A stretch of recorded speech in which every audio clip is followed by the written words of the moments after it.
Alright, something I've been putting off. It's compressor time. My compressor has been pumping a lot of oil into the system. I see it dripping out in places. And in addition to that, it's been leaking underneath. Down here you see where that paper towel is.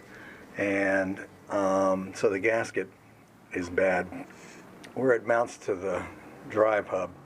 And so we've got a new one. It's all painted up to match. They come blue, but everything on there is silver because I have a silver Detroit diesel.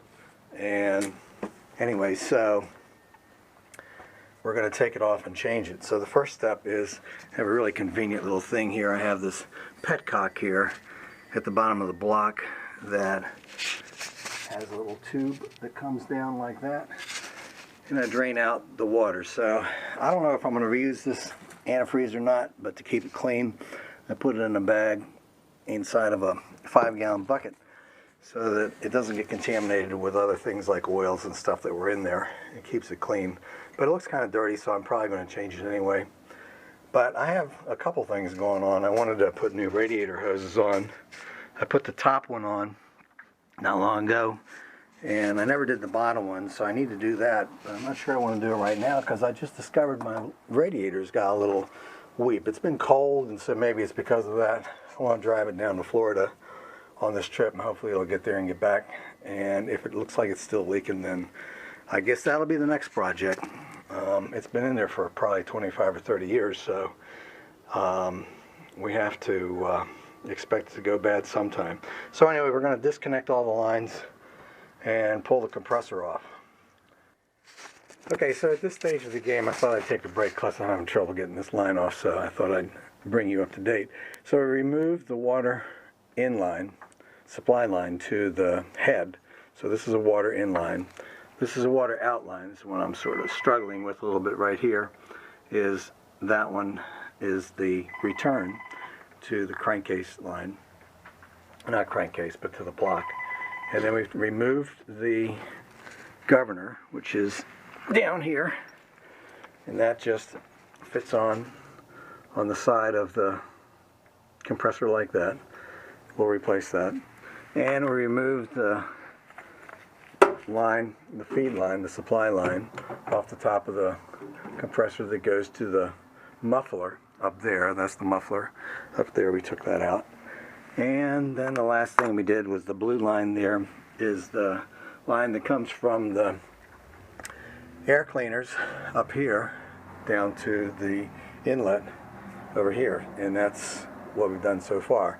So once we get this line off, then his 4 bolts slide it out, and then we have to change the gear on the inside, and I'll show you that later.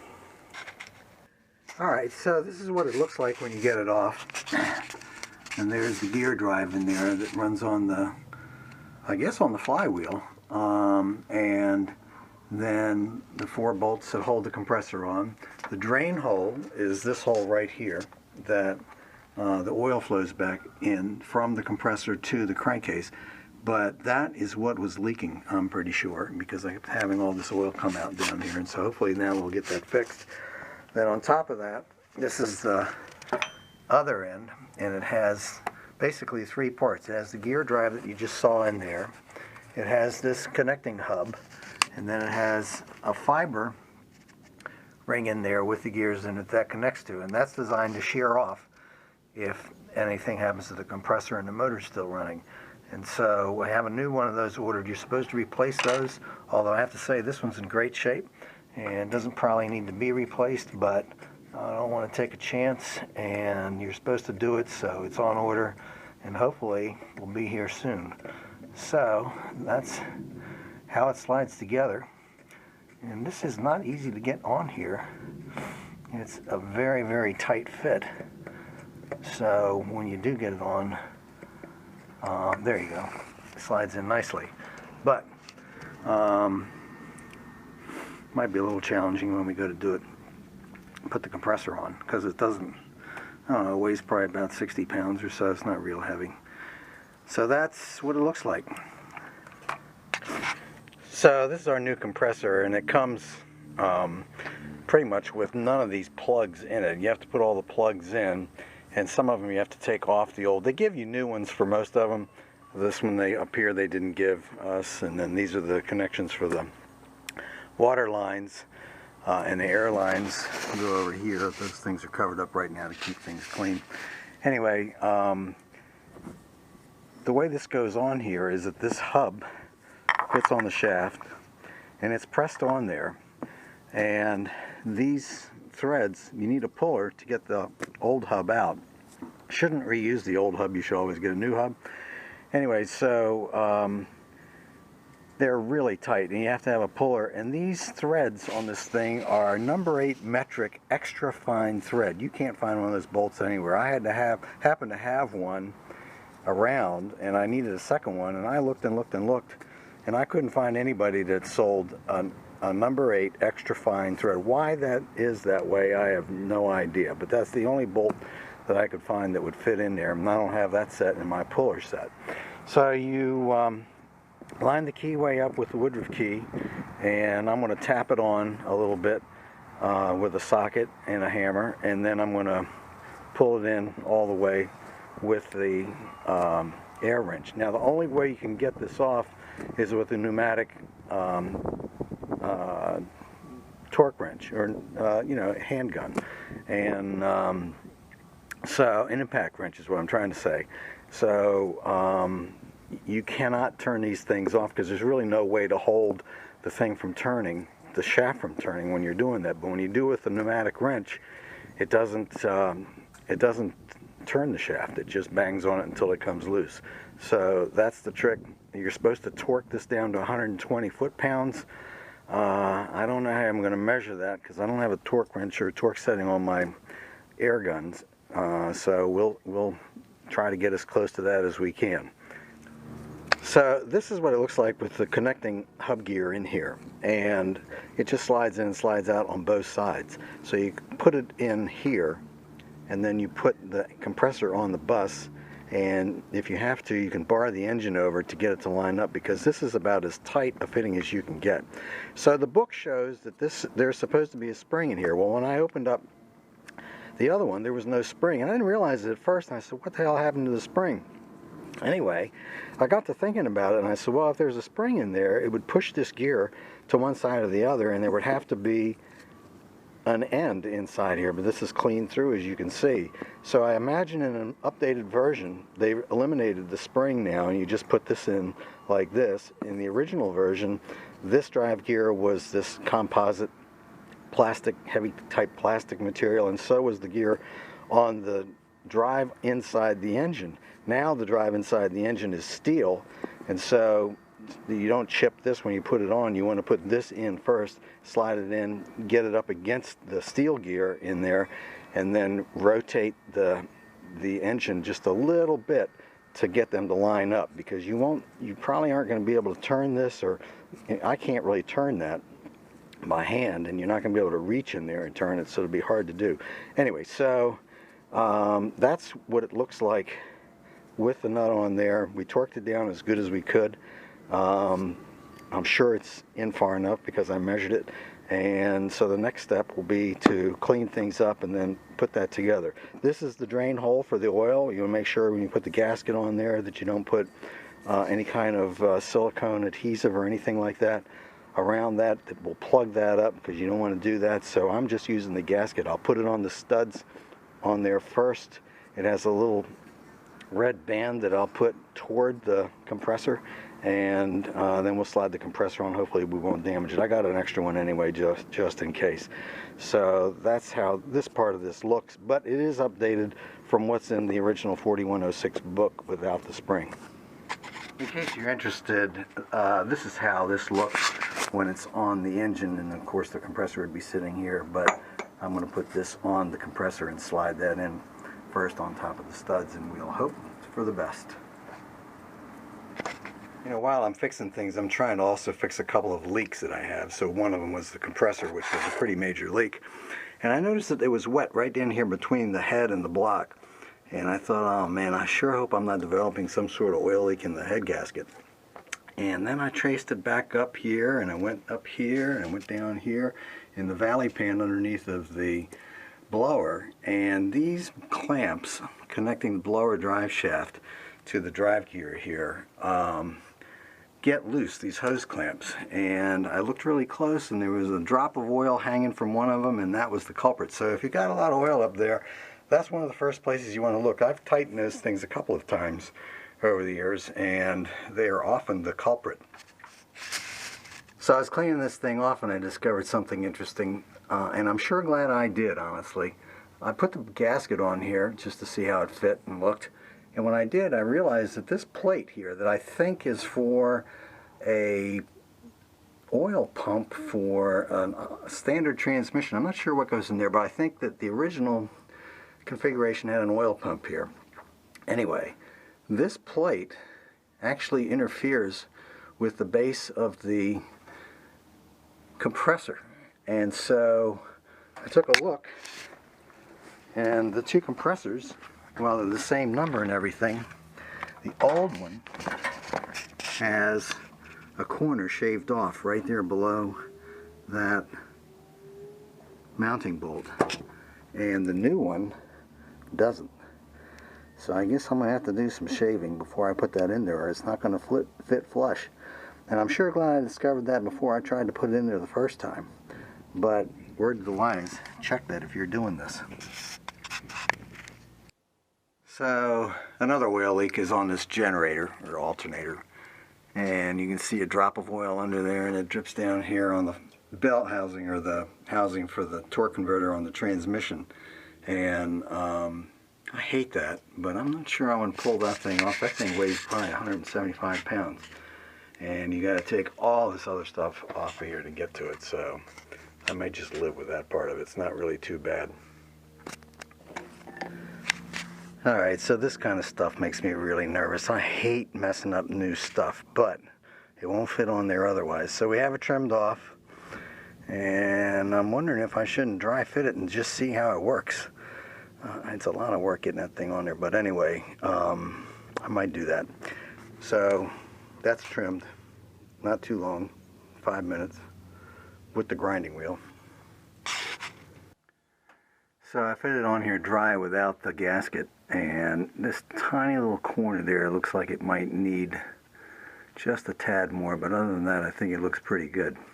So we'll do just a little bit there. I've already marked it with the pencil, and hopefully that'll be it.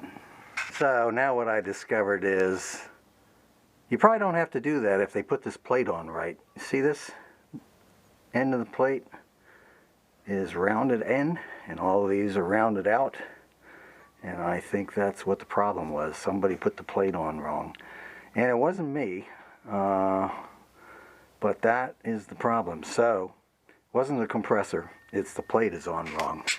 Look for that though, who knows what you might find. By the way, even if I'd have realized that this was not in the right spot here, I don't think I would have changed it, because these plates are hard to change because they bolt through, and then there's a plate on the backside, and I'd worry about disturbing it and creating another leak, another headache. So sometimes leave well enough alone.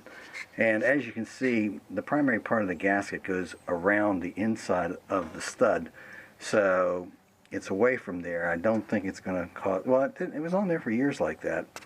It only started leaking in the last year or so, and it's been on there. I've had it for over 20 years, so anyway, all's well that ends well. Alright, to finish up here, I just wanted to talk about how you actually get this thing back in here. It comes with a little hook on here mounted to the head that you can tie like a bungee strap or something to help give yourself some support. So when you lift it in here and sort of put it on the bolts, on the studs, it's kind of awkward, and it's heavy, and it's hard to do, by yourself.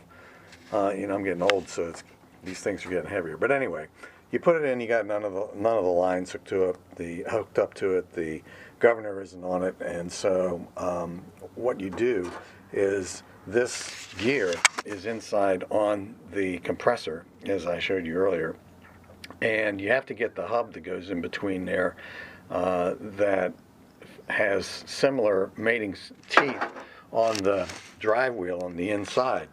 And so what I did was I put that hub inside on the metal gear like this, and rested in there till I got the compressor up here. And then I slid it over and put it on the fibrous gear, and the reason for that was because I didn't want to chip this when you were trying to force that in there. So I got in here and I got, a couple of these studs, just a couple threads on to hold it on there, but it hadn't meshed yet with the drive gear. And to get it to mesh with the drive gear, you have to take the muffler off and put a ratchet, and it's better to use a ratchet than a bar, because if the thing should take off on you, then the ratchet will allow it to spin without yanking the bar off of your hand, out of your hand, or spinning the nut off. So anyhow, you just very slowly bar it over, and as you bar it over, you'll see it drop in. You'll see the compressor sort of catch, and then when you bar it over a little bit more, you can hear it actually pumping.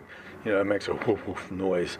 But what I learned was that when you have this on here and you have the hub on the end of this, that the hub tends to sag down a little bit. And so the trick to this thing is to tilt the compressor back to let it kind of get aligned, and then once it gets aligned, then you can slide it in and tighten it up. And then of course you got everything else buttoned up here, air in, air out, water in, water out, oil in and oil out goes through there. And we've run it a couple times now. It doesn't appear to be leaking anywhere, so I'm happy with that outcome. I do have one little air leak here on the governor that I have to address, and that's about it. So after I let the air drain off, I figured out why this thing was leaking. The line that comes back from the auxiliary tank to the governor, that controls the compressor going on and going off. And so I took this fitting off that was leaking, and I realized that it has this little divot right here that is keeping it from getting sealed up. I don't happen to have one of these around. I might somewhere, but it'd probably be easier just to try to fix it than to do this. So we're going to try to take that divot out so that we get an airtight seal here, and I'll show you how we'll do that. So this is what we're starting with. We're going to put in the drill. I'm going to use this carpet here as a place that has a bit of an edge, puts a little more pressure around the edge. We're going to put that in there, and we're going to put the drill on high speed.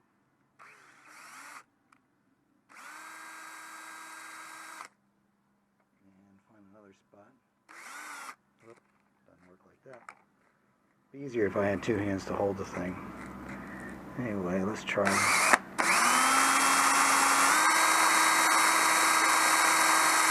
See if we can get enough material off. Let's see. Looks like it's coming.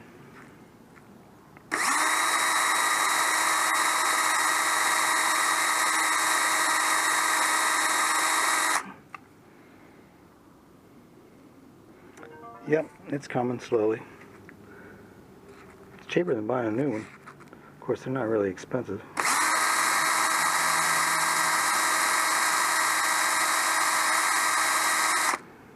Basically the reverse of honing out a cylinder. Yep, I guess you can see that. It's coming along. Poor man's way of fixing silly stuff. And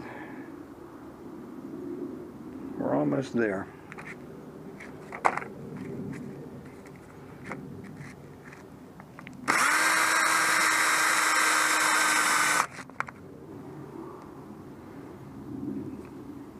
I think that's it. Maybe just a little bit.